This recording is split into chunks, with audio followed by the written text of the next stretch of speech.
welcome back to the next episode of the ONLE Networking Show, news, education and member spotlights from ONLE Networking. I'm James West. And I'm Kelly West, and we're the co-founders of ONLE Networking, the business network for people who like people. Absolutely. Coming up on the show, we are going to be talking about one of the bane of networkers' lives, the intro. You might know of it as the pitch, the 60 seconds. Yeah. Big problem for a lot of people. We're going to dissect that and come up with some ideas for you. We've also got our members sharing tips for avoiding burnout. This was our discussion late in 2022. Still quite important, I think, that one. And coming up on the show, we're very excited. He's one of our favourites. It's Brian Hilliard. He's a coach. He's a professional speaker. He's absolutely brilliant. I'm just going to spend the whole time talking about NBA basketball. So if that alienates anyone, I do apologise in advance. I might be quite quiet then in that space. You know a few things. You know about Shaq and stuff like that. Yeah. Be fine. I'll see how I get on. Yeah. Before we start, let's give a shout out to our sponsor, Get Set Solent. So these guys offer fully funded business support services for businesses in the Solent region. They do some fantastic stuff. We'll be talking about them a little bit later on in the show. But just want to signpost the fact that we did an interview with one of their advisors, Steen Stones, which appears in the January ONLE Networking Show. Brilliant. He told us all about a lot of the services, some of the things that they've done to help businesses in the Solent area, and again, fully funded. So it's free if you qualify. Steen was also a Royal Marine, so we love that part of the conversation, learning about some of that background and some of the lessons that he's brought into business from being a Royal Marine. Your dad was a Royal Marine, so yes, we love discussions about that. So do check out that January episode.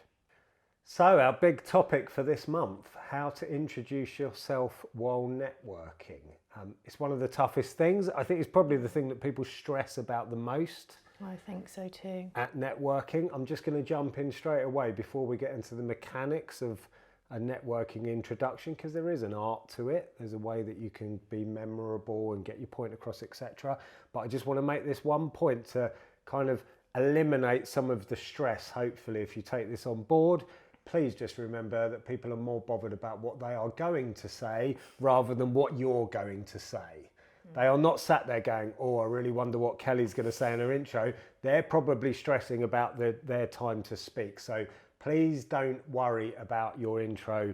It's not as important, or it's not as much of a deal breaker in terms of your networking as you may think. I've met people that did, quite frankly, not very good introductions, but they're great networkers because they get into the conversations.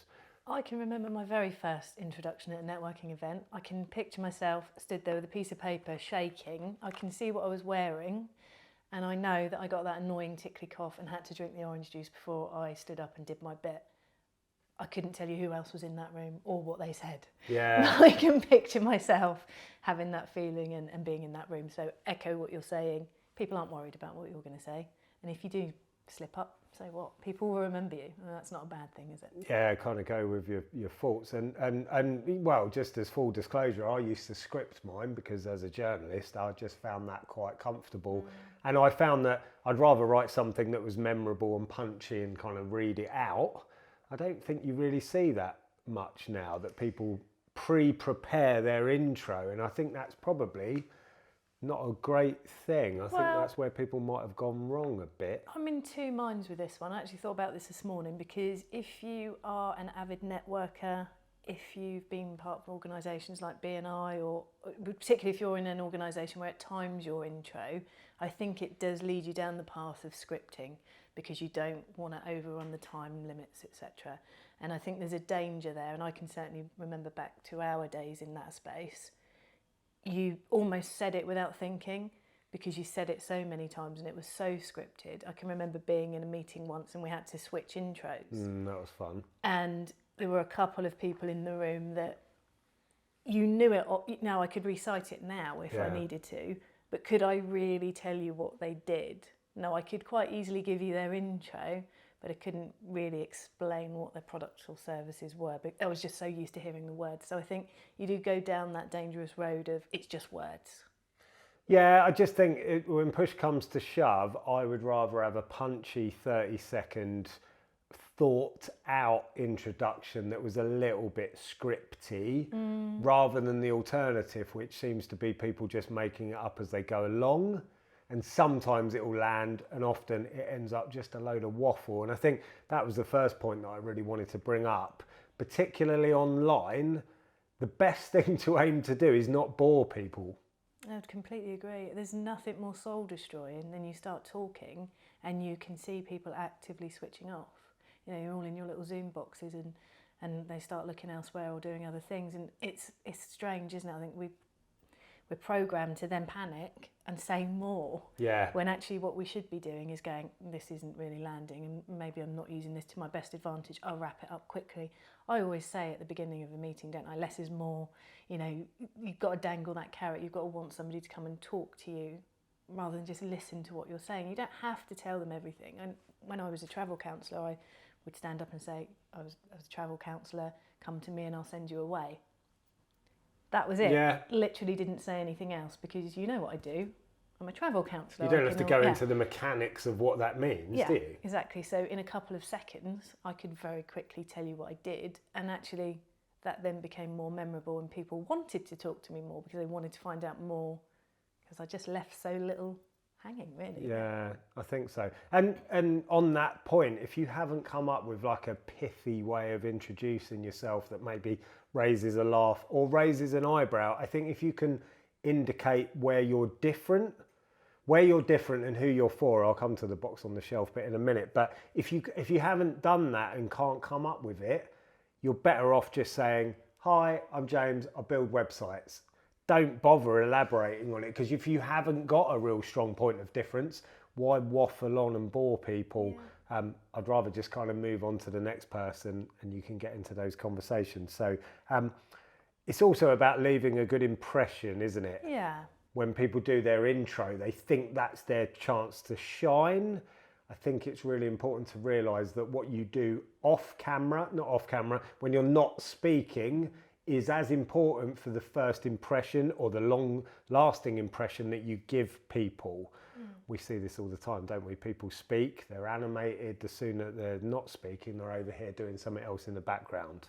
It's rude, isn't it? Quite frankly. I mean, if you're only going to pay attention when it's your turn to do something, your turn to speak, you are giving a vibe that you don't really want to be there. You're not there for other people, you're there solely for yourself. So I think you're absolutely right. I'm a big advocate of a prop or a really good background specifically on Zoom. So if you sell a product, have the product with you.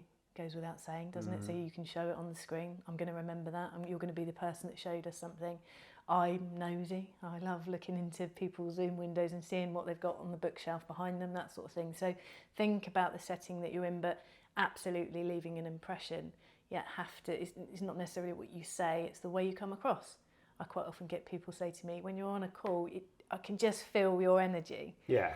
And, you know, you're very smiley and you make me feel at ease. I don't have to say anything in order for people to feel that way sometimes. And I come across people like that all the time. And they may have only said 5 or 10 words. Yeah. But I can straight away know that that's somebody that I really want to be in the space with. It's that cliche, isn't it? People will remember not what you said, they'll remember how you made them feel. So again, they're not likely to remember your intro. Did you ever go to a networking event and come away going, I really like so-and-so because they're amazing intro? No, what you will come away with, even if you don't express it verbally or even think about it that much, you'll have a favourable opinion of the people in the room that when you were talking and you were really nervous, were nodding and showing you that they were listening to you. Absolutely. That is the great way. So your introduction could be rubbish, but if you've done that, you will be remembered for the right reasons. Probably worth talking about the difference between an introduction and a pitch as well. So, you know, depending on the network you go to will depend on the terminology that's used, but typically an introduction is what it says. You're introducing yourself and your business, so less is more. Again, I would always say you need to say your name and your business name and then very quickly what it is you do. To me, that is a really good introduction. A pitch is a little bit more, this is me, this is what I do, and this is what I'm looking for. This is who I want to sell to, or this is who would be a good referral to me. So it's kind of adding on that extra element, isn't it, that added layer. You can do that in an introduction, but it does feel a little bit more salesy. So depending on the network, you know, at ONLE we're more about relationship build. So we would probably dissuade people from adding that element in there. We have a section for that kind of later on in the meeting, because we want to differentiate the different, the reason for being here and who I am, and then later on, how can we help you? Because it's about getting to know you. So I think that's really important if you're new to networking. A good intro will be a good pitch as well. It will. Because it puts you in a favourable light and it sums up. I'll come on to the box on the shelf bit, because again, the optimum intro will tell me who you are, what you do, who it's for, and you'll also give me some idea about how that service is delivered and or what the price is. So that's a lot of stuff. It is a lot of stuff, but you can do it. You can get that concise, and I think that's where people have got a bit lazy and they don't practice doing that. You know, that's the old, as a journalist, who, what, when, where, why. Can you get that information in one paragraph? You'll be surprised if you're disciplined enough to try and write it. Come back to what is the box on the shelf idea behind you. Does it cost 10 quid or does it cost £10,000? Because if you don't give me any indication, how can I possibly refer to you? So say the classic example might be, I'm a social media expert. Well, that can mean myriad things. You could be a trainer, but you could charge £10,000 for a day where you take a whole team off to some country manor location and you teach them how to do social media. But you could have a 10 quid course that you sell that's a one-to-many offering. If you don't tell me what that is, how can I possibly be able to refer to you? But again, I think we're not maximising our time by giving it the respect it deserves, and maybe spending a little bit of time working out what can I pack into 30 seconds. I also think, we're definitely in a space where business owners may run multiple businesses or have multiple services, products that they want to sell. And I think that's that age-old question of how much can I get into this introduction. And I think you do have to remember that can confuse. That's different, confuse, isn't it? Yeah, you absolutely can. And there is nothing wrong with switching your introductions. I wouldn't do it in one meeting, absolutely not, because that's where the confusion comes in. But you can talk about different things at different times. You can do it strategically, and if you've got products and services that are kind of under the same umbrella, it's a lot easier to do. If you're switching from two completely different industries, I would say that's probably not wise, and that's a chance to discuss those in one-to-ones. So you're not actually bombarding people with too much stuff. But it can be done. I think, like you say, we spend all this time, effort and energy looking for networks. We get involved, we get there, and then we panic and we go through a spiel that maybe is not landing. So a bit of homework. Well, you know what that is, don't you? And this actually applies to all marketing. So website, copy, marketing, email, whatever it is. If you haven't found and are able to express succinctly the value that you offer for who, if you can't do that, you're going to get found out at networking, because suddenly I'm putting a spotlight on you and saying, tell me, try and sell yourself to me. Because we have this all the time. If you say to someone, can you explain to me in 30 seconds what you do, what value you bring and who it's for? And they go, well, that's the problem, isn't it? That's why your marketing isn't working, your website and your networking. So you have to, there is no cheat code for it. No. You just have to try and work this stuff out to find that point of value. If you're stumbling, it's a good indication that you haven't worked that out yet. And I think for me, this is the final bit about introductions. If you haven't found a message that lands, don't just keep saying the same thing and expecting that reality is going to change.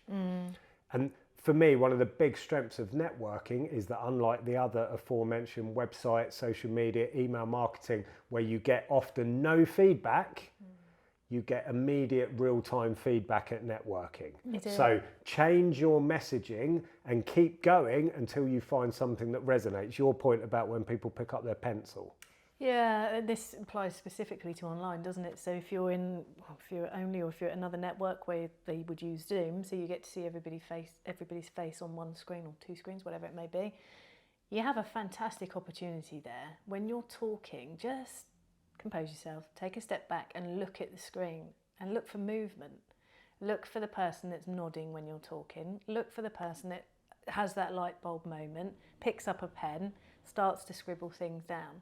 They're the people that you want to then have a one-to-one with, because you've said something that's resonated with them. Now, it might just be that it's triggered a thought and it's something completely you know, kind of over here and not directly involving you, but you will have made an impression on that person. That's the benefit of being online, that you can see who that is very quickly and you can make a note to go back to them. It's say a social media person is a great example, or a marketeer. They might mention one thing. They might say, hi, I do marketing, and it's whole of market and it's bespoke, and all those sort of cliched kind of points of difference. One day that person might say, I've got a real passion and speciality and I've had a great success doing email marketing. That, I almost guarantee, will get a better reaction, because you might think, yeah, but it's implicit. I'm a marketeer. Of course I do email marketing. But people don't think to that level of granularity. Whereas if you say, I'm really good at email marketing and I can help you make that work for your business, you'll get people that want to talk to you. I think we get frightened to be too niche and to narrow the net too small. Yeah. When in fact what happens is we are appealing to more people because we're talking about the pain points that they are actually having at that moment in time. So great example for marketers, it could be email marketing, it could be newsletters, it could be blogs, whatever it might be. You can rotate that stuff, can't you? And it still comes under the marketing banner, but you will pick up interest along the way. Definitely. So be a bit more specialist and keep talking to people in your network. If you haven't found messaging that lands, ask questions. Yep. How do you feel about my industry? What frustrations have you got? Tell me what it's like to run your business. Then you can build something that's going to appeal to those people and it will start to resonate. Absolutely. Fantastic. Well, we hope that helps. Networking intros. Kelly, did you know that Get Set Solent offer businesses in the Solent area fully funded access to a range of really important business services? So there's things like marketing and business workshops, there's one-to-one support, there's networking, and probably most importantly of all, there's access to grant funding.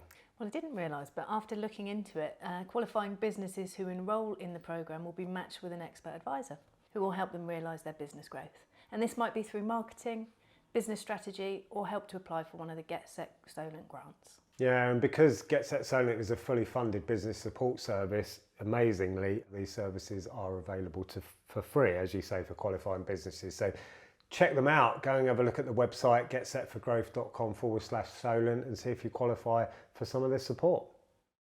Okay, so we talked about burnout, didn't we? This was based on Leah Steele's fantastic Only Talks, very timely. Yep. For December. We were all knackered.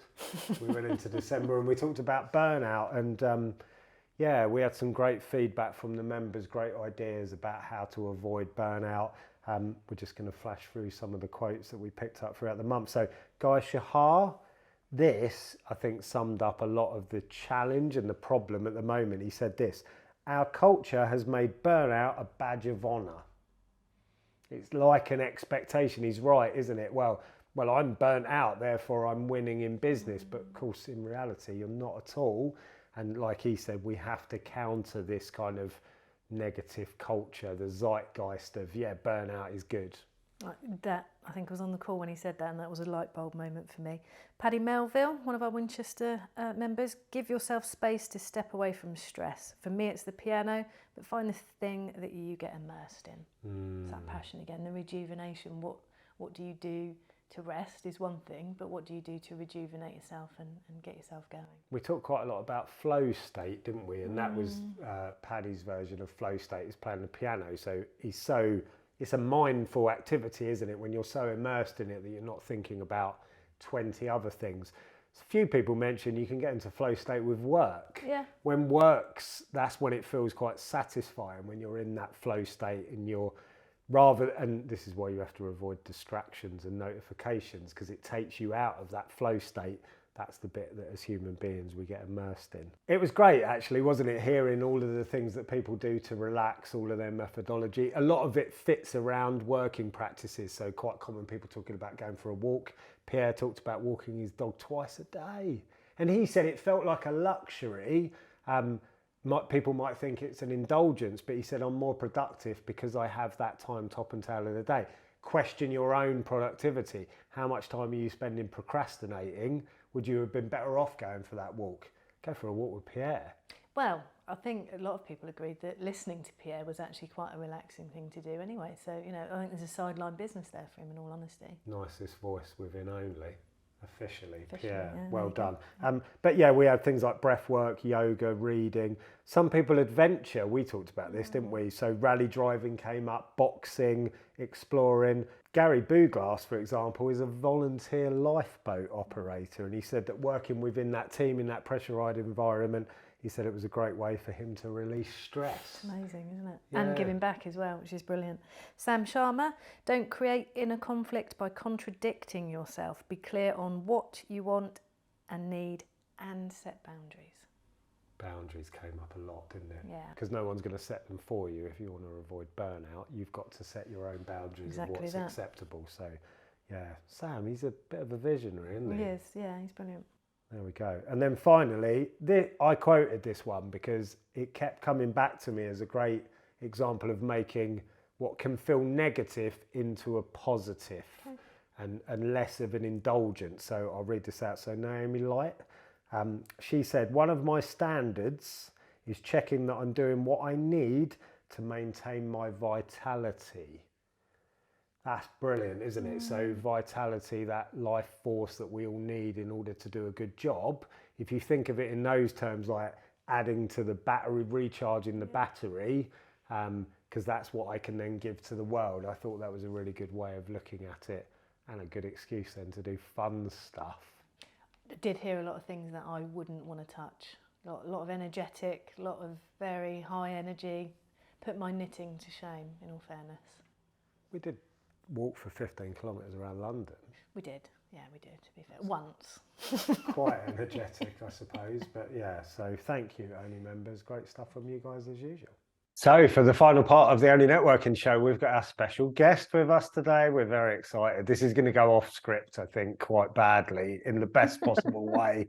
We've got Brian Hilliard with us. Hello, Brian. Hey guys, how you doing? Thanks so much for having me. Fantastic. So I've got a very brief bio. I could have written quite a long bio here. So I don't know if you'll agree with any of this, Brian. You might jump in and say that's incorrect, but we'll see where we get to. Brian is a graduate of Duke University. Imagine if I got that bit wrong and said the wrong UNC or something like that. Would have caused all sorts of problems. Brian is a professional speaker and a coach. He has penned 7 books. I didn't realise that till I did this, including the one that's most pertinent to this network, Networking Like a Pro, which he co-authored with Dr. Ivan Meisner, the founder of BNI. So that's as big a deal as you're going to get in the networking world, aren't you? So, Brian, I'm going to start there. My first question, it's a little bit workmanlike, but I'm going to ask it anyway. Since you wrote that book, a lot of networking moved online. How has networking changed and how has it stayed the same? Yeah, you know, we touched on this a little bit, and I think it's a good point, because networking has in some ways changed and stayed the same, kind of like simultaneously. So as far as the stayed the same, you know, there's still core principles. You know, you talk about this idea, Dr. Meisner talks about visibility, credibility, and profitability. You know, you talk about this whole idea, James, you mentioned this before when we were talking givers gain. You know, there's still some core principles that I think are not going to go out of style. How has it changed? One of the points that I've always talked about is the idea that, you know, a lot of people, because we're not in person as much and we're doing it online or even through social media, what happens is there's this guilty until proven innocent presumption.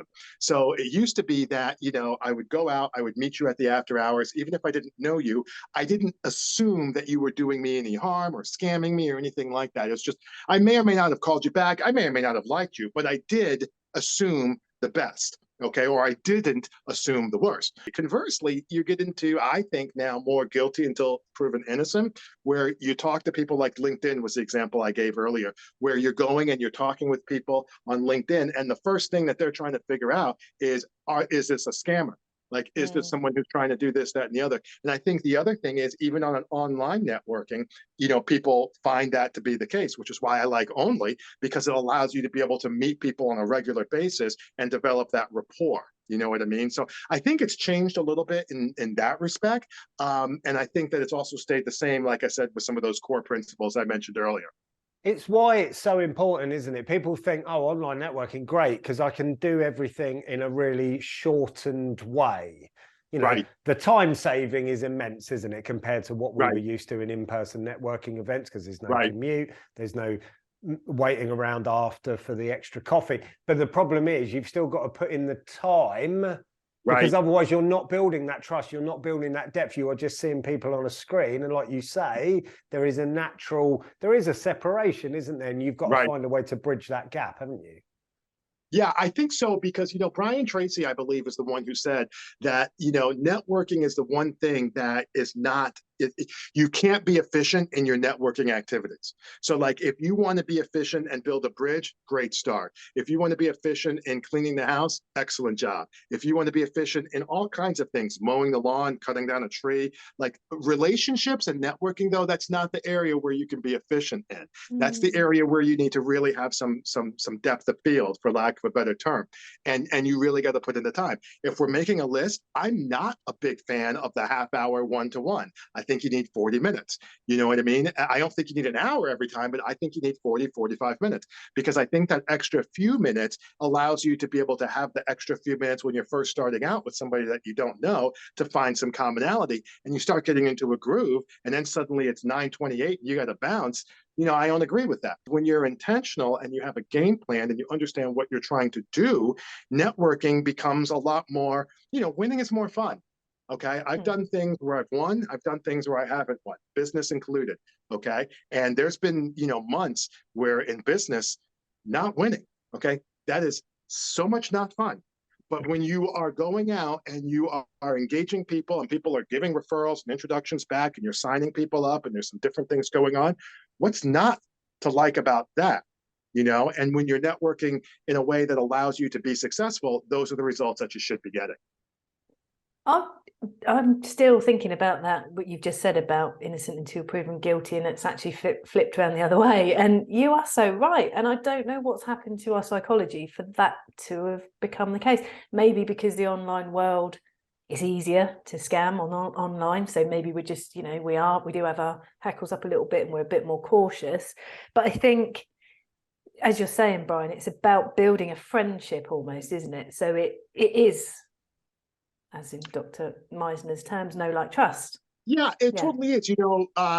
Deb and I, we went to the zoo with baby Lila, which is her daughter's daughter. Okay, so baby Lila's like 2 years old or something like that. So we went to the zoo, and over a little while back, and there was one of the rooms that had these porcupines in it. Now, I don't know if anybody has actually, if you guys, I hadn't, or maybe some of our listeners have actually seen a porcupine in person.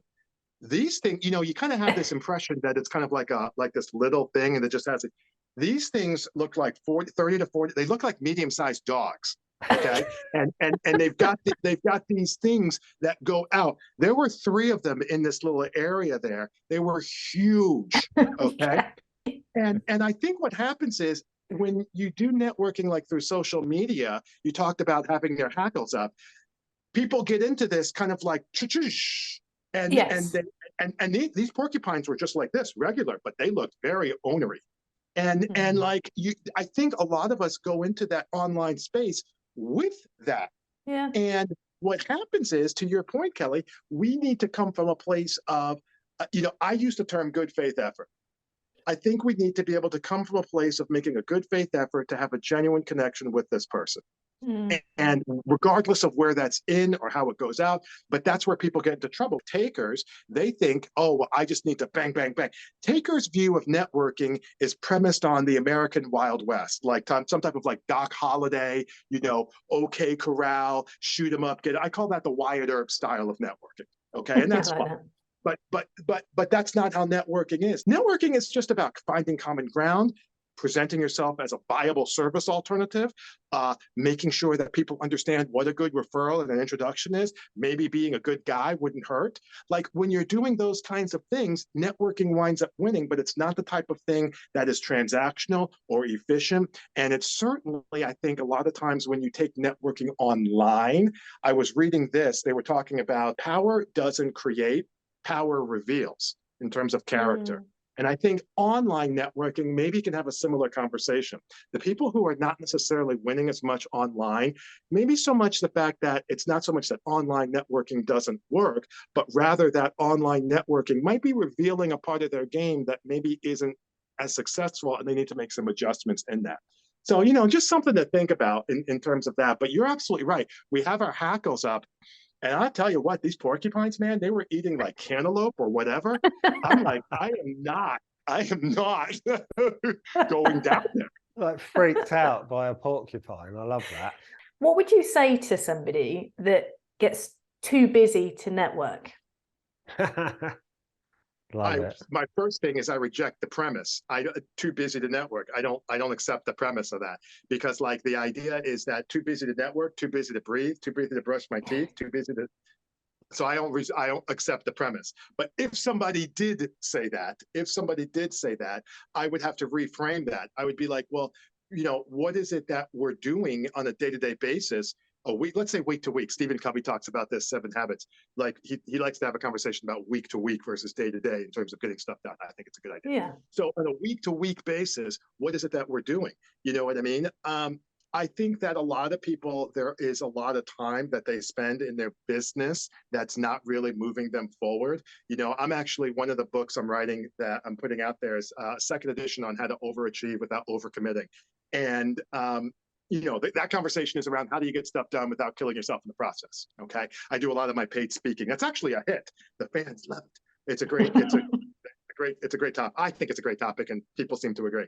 So, you have this idea of, well, all right, what is it that you're doing to begin with to be, whatever. And then actually, Kelly, what the very first question I would ask, the very first one, even after I said I'm not accepting the premise, would be, are you happy with where your business is and how your life is?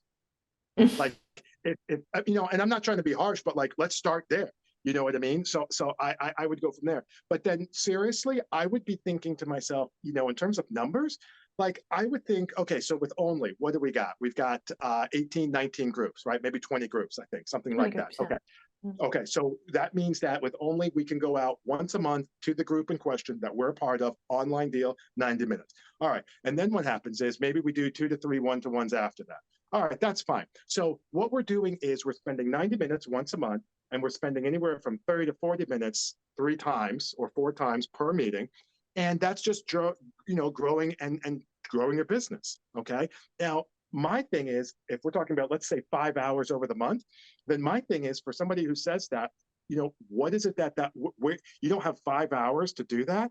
Then if that's the case, then you're either, in 7 figures, not even 6, okay, you're like in 7 figures, or you probably haven't scaled your business properly. Like maybe we need to get you a VA, or maybe we need to take a look at taking some other stuff away, or maybe you need to, I don't know, do some other things. But, I find that when people tell me that, it's a little bit like asking about price early on in the sales discussion. Price early on in the sales discussion is not a buying indicator, by the way. Price early on in the discussion is actually something so they can say they don't want to do it. Okay. Yeah. On 2/3, then it's a buying indicator. That's what makes that question confusing.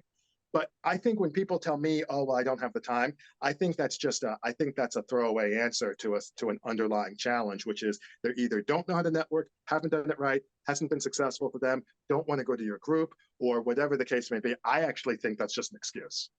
It also suggests they don't see the bigger picture of what networking brings them in terms of the long game.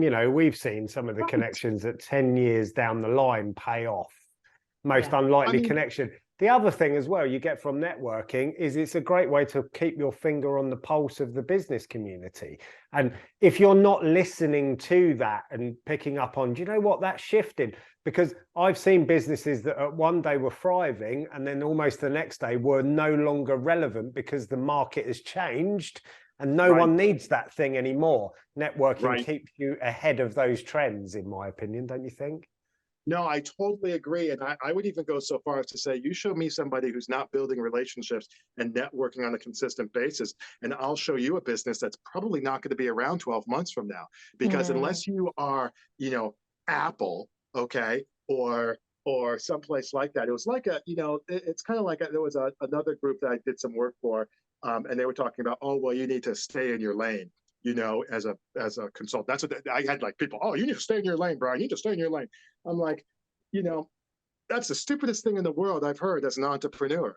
You know what I mean? The people at Apple, you think Post-it notes because somebody in 3M was staying in their lane? You think the came because somebody, I don't remember where Apple is not in the Valley, but somebody in Apple was staying in their lane? No, it was because they were going out and doing their thing. And I would say the same thing when you're talking about an actual for service-based, because I know we have a lot of coaches and consultants on here who kind of listen.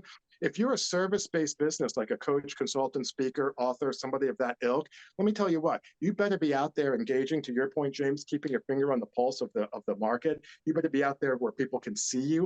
And you better be doing it in a way that's authentic and is in alignment with what it is. And you also better be adding value during those conversations. I hear a lot of these people, they're like, oh, well, I don't want to, blah, blah, blah, because I don't want to give away too much. Yeah, read another book.